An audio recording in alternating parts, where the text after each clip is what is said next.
with our project. In this video, we're gonna add some simple stuff like camera follow, actually destroying the obstacles that we are spawning in and having them to rotate, because right now they're kind of boring. So yeah, let's go ahead and do that. The first thing we gotta do is go to the player, and then we're gonna open up the player script, and then here on collision enter, we're gonna check else. So if our smash is true, so it means if you're pressing down our left mouse button or if you're touching the screen, then we want to check if our target, so if, then we can say target.gameObject.tag equals to an enemy. If that is correct, or actually if that is true, then we want to say then destroy and target.gameObject. As for now, as I'm saying, we're only gonna destroy it, but later on we're gonna add that special effect, which will be like actually having this game object. So let me just show you. Let me start. I cannot know the name for it. Let's say, for example, square. It will gonna go in parts and then just part away upwards as we move on with the game. It's a pretty cool effect. I like it. And the only thing I did this game over some other games is basically because of that. I pretty much like the effect and I wanted to know how to achieve it. So, and I did it. So then we can say if our target dot game object dot tag equals to plane, which is our obstacles, we can say debug dot log, or you can say print, doesn't matter, game over. Let's say game over, not die, but game over, like this, and then a semicolon at the end. So this will be whenever we're clicking. So if I go and check it right now, I click on it, it's just gonna destroy. But right now, as you can see, we have a problem because it's destroying this one obstacle over here. So what we can do is we're gonna say target dot transform okay, I'm just gonna do autocomplete transform dot parent dot game object. So like this, target dot transform dot parent dot game object, which will actually destroy the parent's game object, which is the whole thing, as you can see here. And then we can hit the floor. Now we have another problem, which is actually not having the camera follow. So let's go to scripts, and this will be, let's say, gameplay script. So gameplay, this will affect the gameplay script. And here we can say, or actually, you know what, I'm just gonna add our camera follow inside of the player script because it's going to be attached to the player, or more so follow. It's gonna be like connected with the player and only player. So let's so let's just drag it in and start coding our camera follow. For this one, what we'll need is vector3, so private vector3, which will be our camera follow, and we will need our transform, so private transform of toGame object, which will be our player and our win game object. Why do we need to win? Well, you're gonna see right after this. So in the start, we're gonna set our player equals to find object type, and we are searching for the player script. So player, because we are only gonna have one player, we can do it this way, and then dot transform. One thing I like or prefer to do is not having this in start, but actually in the awake. So we can initialize it first. So because if you didn't know, awake starts before the start function. Moving on, in the update function, we're going to check if our win. So we can do it. Yep, I'm going to check it if our win equals to null. So if it's not there, then we're going to say that our win equals to game object. So game object dot find, and we are searching for the win. Then we're going to say win, but with lowercase w, and then clone, and then close parentheses. And then here we're going to have dot get component, and we're searching for the transform of that game object. Then open, close parentheses, and then a semicolon. Why did I initialize the player over here with the win over here? Because the win will be spawning. If you didn't know, it's going to be spawning right here. So even if I put it in the start function, it will have a chance of actually not being there. So we will have like null reference exception. So here we're going to check if it's null, meaning it's not there, then we are gonna say this is the win. But if we have it, this will be skipped and this code will not be activated. The last thing we gotta do is we're gonna check if transform.position.y is greater than player.transform.position.y. If that is true, then we're gonna say that our camera follow equals to new vector 3, which will be the new vector 3, which will be transform.position.x, and then player.transform.position.y, and okay, its transform is not necessary, so player.position.y, and last but not least, transform.position.z. So then, only then, we can say like transform.position equals to new vector 3, which will be transform.position.x, camera follow.y, and then -5 at z, and then add a semicolon at the end. So this is all we have to do. One more thing will be added over here after I show you the example of another, not problem, but something that we can add on. So right now, as you can see, I can go, it follows around, but when I go to the win condition, it will go right through it. One thing I want is actually my camera to be somewhere around here when it comes to the ending. Like imagine this ending and this ending and see what looks better.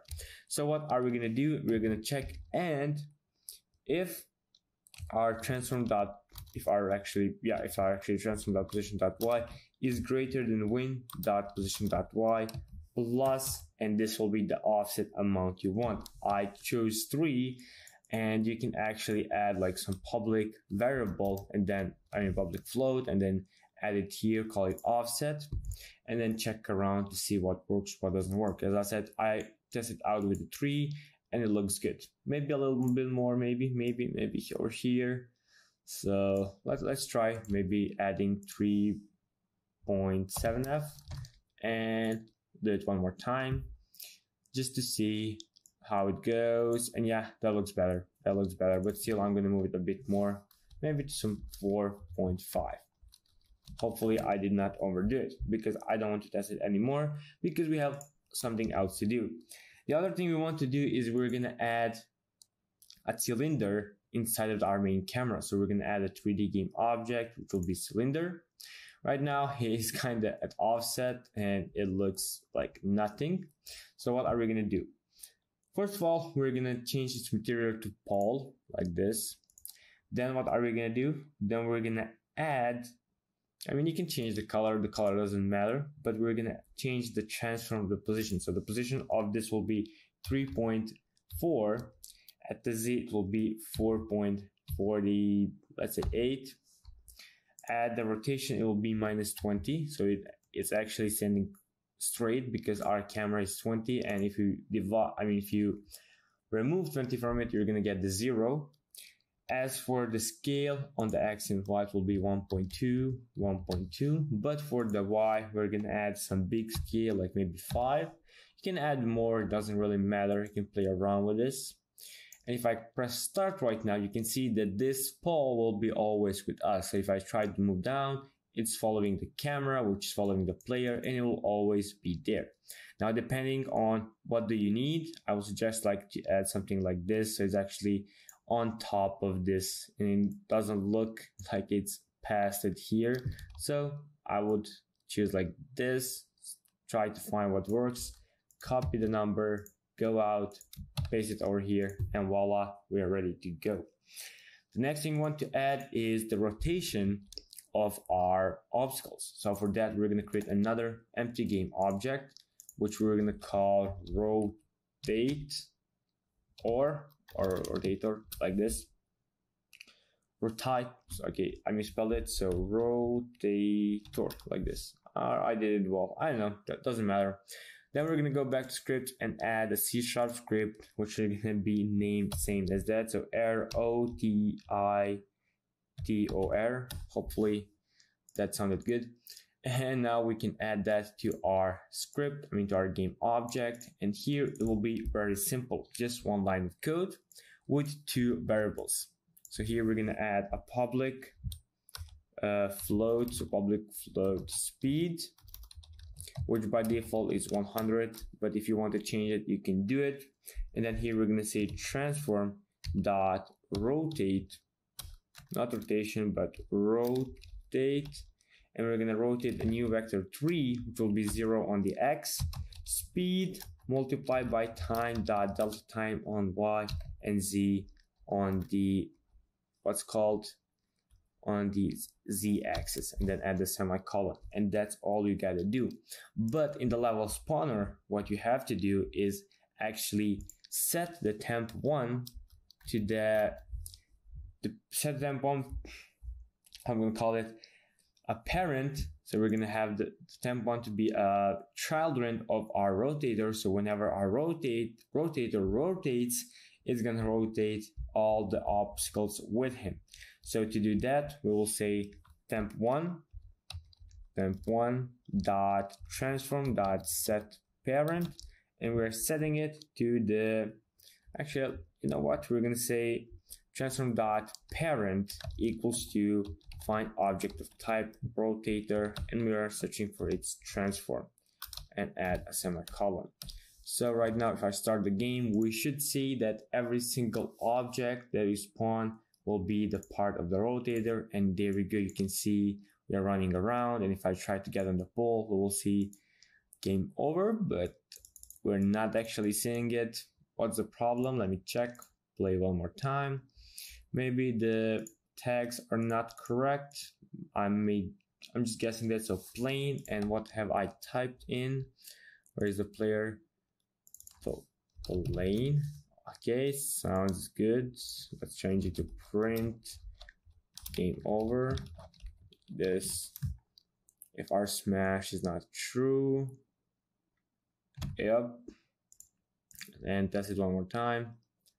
So something is not correct with it, but it doesn't really matter. We're not gonna actually have no mechanics with it, but I can see here we have like this problem, but we cannot see it over there, and I will leave it. But if you want, you can always like move it a bit left or right, but actually this looks good.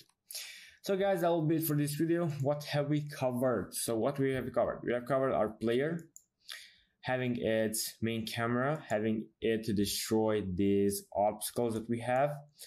Almost have had him like to die over here, but I do not know. Okay, it works, but I just removed this thing over here so it wasn't displaying. My bad. You probably saw it and then you looked me, oh, this stupid instructor.